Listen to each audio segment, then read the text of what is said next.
6 months ago, our hero embarked on a journey to delete social media and Instagram and reclaim her life. How is she doing now in the present moment? How about we find out?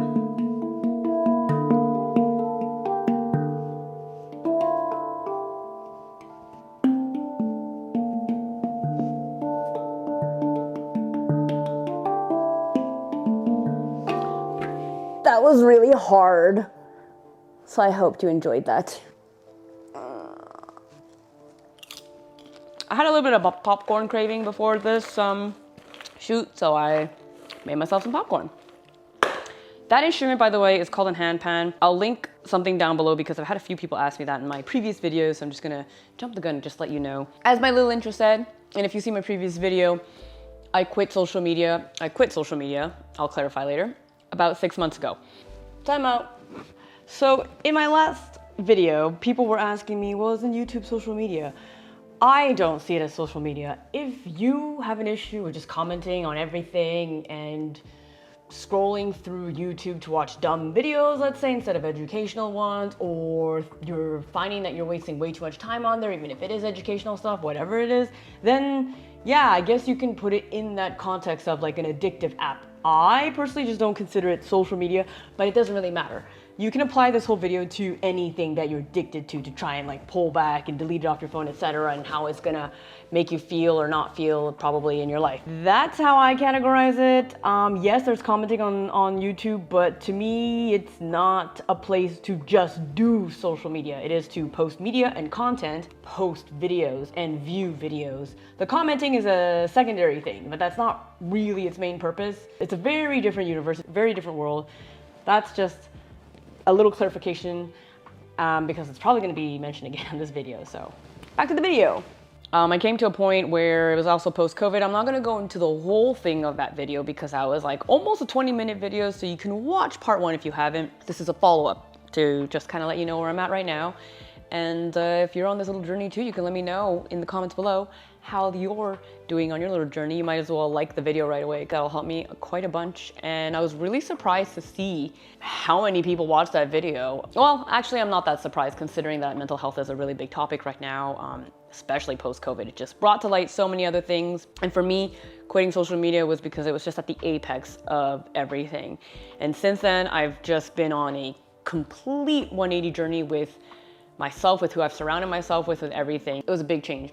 And social media was one of them. I was realizing that I was on there for constant outward validation. I really do like photos and media and aesthetics, and I love sharing, which is why I have a YouTube channel. It kind of became a little bit difficult to navigate posting healthily and not so healthily, but I'm glad that 6 months later, I'm actually at a place right now where it's healthy. So for the first few months, I was uninstalling and reinstalling the app on my phone. I would periodically go on to see what some of my friends were up to or to check my messages because some people message me exclusively there, but I would make sure not to browse and I would just uninstall it and I would just take it off my phone because I knew that I would have that dopamine hit that when I would be bored or first thing in the morning, I'd pick up my phone and look at it. I knew this wasn't great for me, but it was such a habit that it was hard to kick. It was literally a habit. It was addictive. It was playing with all the chemicals in your brain like dopamine, like you can't help it. It's pretty evil, these apps. Also, it just wasn't making me feel that good, and I was posting for outward validation, which you honestly wouldn't really get all that much, and then you wouldn't really feel good anyway when you did get it, because then you know deep down it's not that great, and a bunch of strangers are validating you. Well, not strangers, most of them are my friends, but like a bunch of strangers are validating you. Doesn't really feel that good. You're not actually getting really strong emotional connections from just Instagram posts and likes. People that you don't really necessarily want to see will be on there. It wasn't a great place, and even though, yes, I was going there to check out some self-help stuff, which was really nice, some spirituality stuff, the Instagram just changed their algorithm, and I don't know if they've done it again since, but like everything is just not in chronological order. You're seeing a bunch of stuff. There's way too many sponsored ads. As happy as you are for some people, sometimes if you're not feeling in a great place and you're in this comparison mode, then you're gonna see all these things of everyone living their best freaking life, and you're not necessarily in that mood, especially during COVID. Now that we're post-COVID, it's different, like I'm living my best life. But I think a big part of that is also just being off social media. It's not exclusively social media. In that time, I've done massive work on myself with workshops called the Personal Development School, which I've done a review on my channel. You can check that out. So that was CBT therapy. I'm still doing that. I'm attending the webinars on that regularly. I've been doing art therapy weekly for months, and it's been very helpful, very expensive, but very helpful. Like, I've also been trying this new therapy that's been very interesting called NET, which is neuro-emotional techniques, since your body stores a lot of trauma. Just think of it in a simple way, like you get really stressed, you get really anxious, you got a lot of cortisol released in your body, or you're just like tensing up your shoulders, and then your body will store it. I mean, I'm not doing it justice. You could definitely start looking into it. There's a lot of talk now about how the body stores your trauma. Anyway, I don't want to get too deep into it. This whole thing is about quitting social media, but I mean, it is related to mental health, so this is all related. There's not a one-stop shop. So here's what's interesting with social media, and I guess specifically Instagram. There was a study that was done that said that Instagram was actually the worst when it comes to mental health. I'll link the study down below. Interesting that that was the app that I struggled with the most in terms of like wasting time and I guess overall mental health and stuff.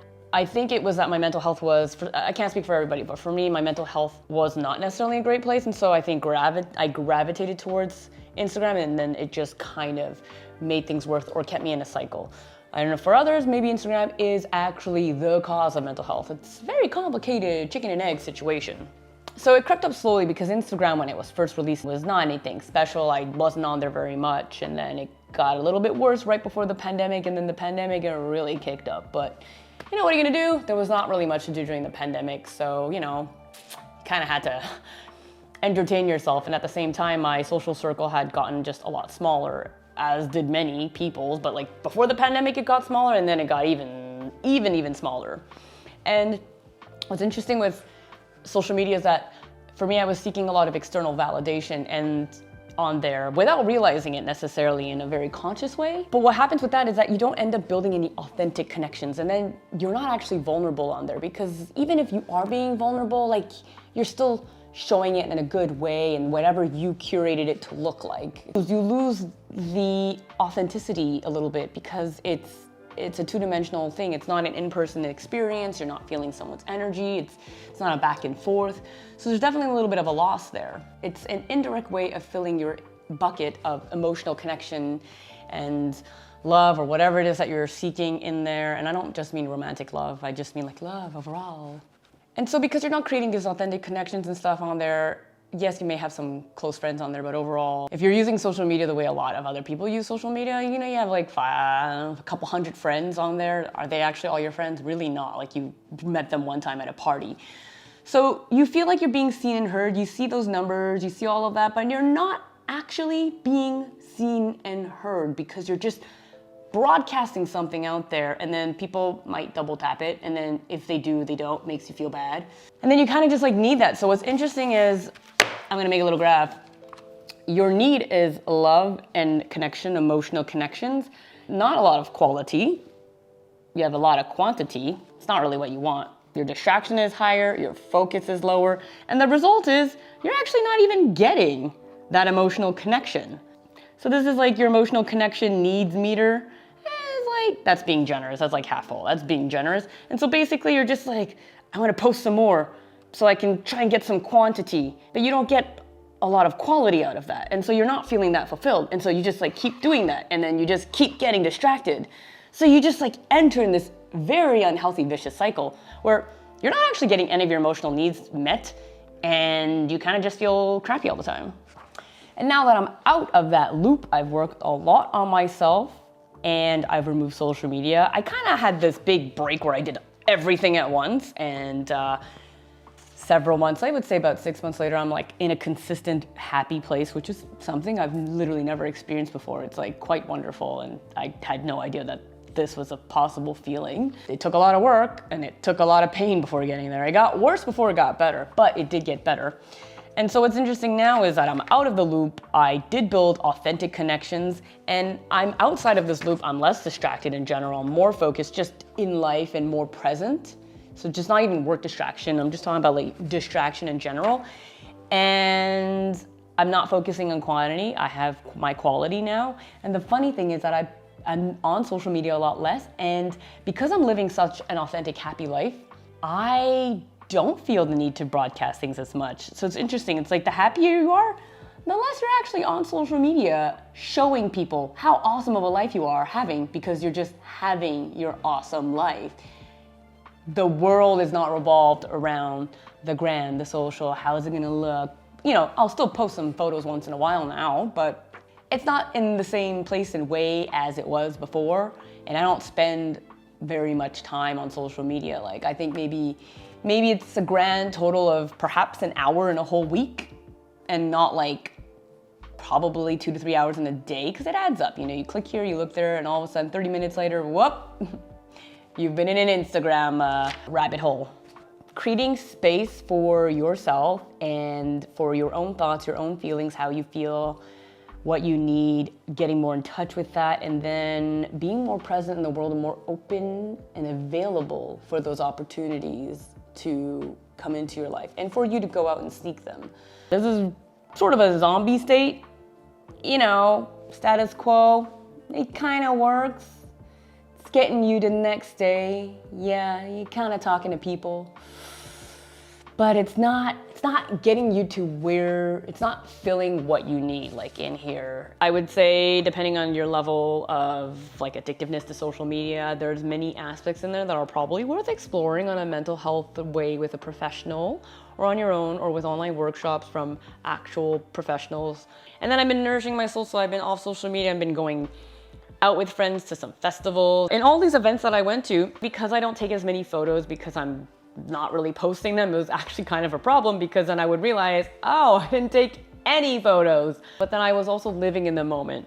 So I kind of went on the other extreme, you know, finding a middle ground, because I believe you can capture images and you can either post it or not, but it come from a good place, and having these memories. I love to have these memories or share them with my family. I'll post some of them on Instagram, but I won't necessarily do things like for the gram. Basically, cleansing all of this, I'm out of the loop, out of the dopamine hit. There was a couple moments where I'd have it on my phone and I would try to leave it, and then I would go on it a little bit more than usual. I was still not going on it to the level I was before when I like quit cold turkey. It's like 6 months ago. I would still go on it sometimes. And it didn't make me feel bad though, but I really didn't want to get back in that habit. So then I would uninstall it. I'm happy to report now it's actually on my phone without having to uninstall, reinstall, but I barely go on it. I don't go on it every day. When I do go on it, it's very rarely. Especially I get to see my niece, although my sister sends me photos, but then I get to see my nieces on there. Sometimes check in on some friends that I haven't spoke to in a while, some that moved to New York, and you know, I miss them and they're completely in a brand new life cycle, and so I get to catch up a little bit there. Basically, instead of Instagram having control over me, now I have control over Instagram, because I don't have it on any of my home screens. I have to open all the apps to go find it. It's not so easily accessible, but I don't have that urge and that need anymore to go on Instagram, which is yay, awesome. Yeah, now that I'm outside of the Instagram social media loop, I feel good about Instagram. I don't have any intention of going back to where I was before, but I'm also not in a place where I have to keep it completely outside of my life anymore, because there are still benefits to it. Like I said, connecting with actual friends that I have on there and connecting with the friends that have moved away it's a great way for me to be able to stay in touch with them, be a part of their lives in some way. And this new group of friends that I have right now, I wasn't really very close with before.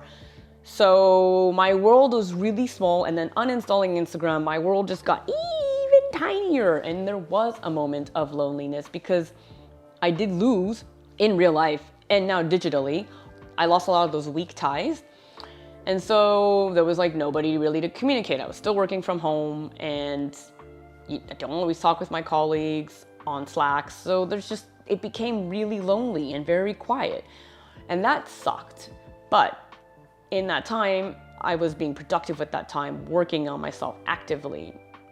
And doing that allowed me to put focus and time and energy elsewhere.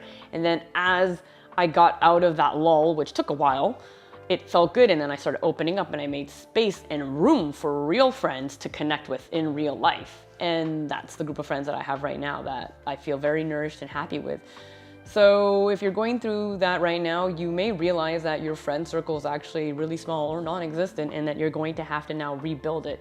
And removing all these distractions like Instagram is a great way to do that. It forces you to now make connections with people, even in small ways, like grocery store clerk, whatever, starting baby steps. I don't know how you are with your social skills, but instead of looking at all these things online, wasting your time and energy, you now don't have all this distraction, you don't have this comparison, you don't have time wastage, and you can go out there and find your people, find your interests, spend the time and energy and resource into your interests and hobbies, and then you'll find like-minded people that will gravitate to the things that you like as well. And so likely you're probably gonna have very similar personalities and interests and perhaps values, and then link up like that. And that's even more nourishing than those weak ties. So if you're in a low period right now and you're like, wow, this sucks because I'm losing the dopamine hit and I feel like I don't have any friends, it's like, yes, those are both true. And it will get better. On top of the self-development and everything, I've been going really strong on my self-care routine, which I also made a video about. And instead of wasting those 30 minutes in the morning scrolling on Instagram, I spent it on my self-care routine, which I have tracked here consistently. So one of the things that stayed the whole time in this tracking journey was the green squares, the first row, which is yoga. And then the blue is the journaling. Well, the colors change sometimes from month to month. So what you can see here is that you don't need to see in detail. Basically, I did my yoga almost every single day. Yeah, see, I barely skipped. I journaled a lot. I journaled a heck of a lot at the very beginning too. It was a way for me to be seen and heard and validated by my own self, which was really fantastic instead of blasting it on Instagram. So then you see journaling quite a bit. Blues with journals too. Still doing yoga all the time. Yoga, journaling, and then journaling kind of got a little less because I got busy. I got real busy in, well, September. Yeah, I barely journaled. I was just so busy living life. I was out almost every weekend. I was out in the weekdays, nourishing my soul and having fun. And I was being seen, I was being heard, and I was more in touch with my feelings and my emotions and my needs in real time. Whereas before it took a while for that to happen, that I didn't feel the need to journal, but I would still go in there and write some nice entries to keep some memories and also just to go inwards. And then when I would write, it would be several pages at a time of journaling. My journal entries are literally how I'm speaking to you right now. It's very much like, hey, yo, what's up? So like today, this is what happened. Then I had an ice cream, then I dropped it. Oh, shoot, I need to go to the bathroom now. Hold on, I'm gonna be right back. Like, that's how I journal. There's no right or wrong way to journal. As long as you put things down on paper, you can go online and find prompts if that will help you, if you need some guidance, but I just literally write whatever I feel like that's in my head. You can just write bullet point what you did in that day and then go from there, start there and then eventually go from there, just so you're like being more mindful of what you're doing and thinking in a day. Maybe write like, oh, I did this and it made me feel like this. 5 on 10.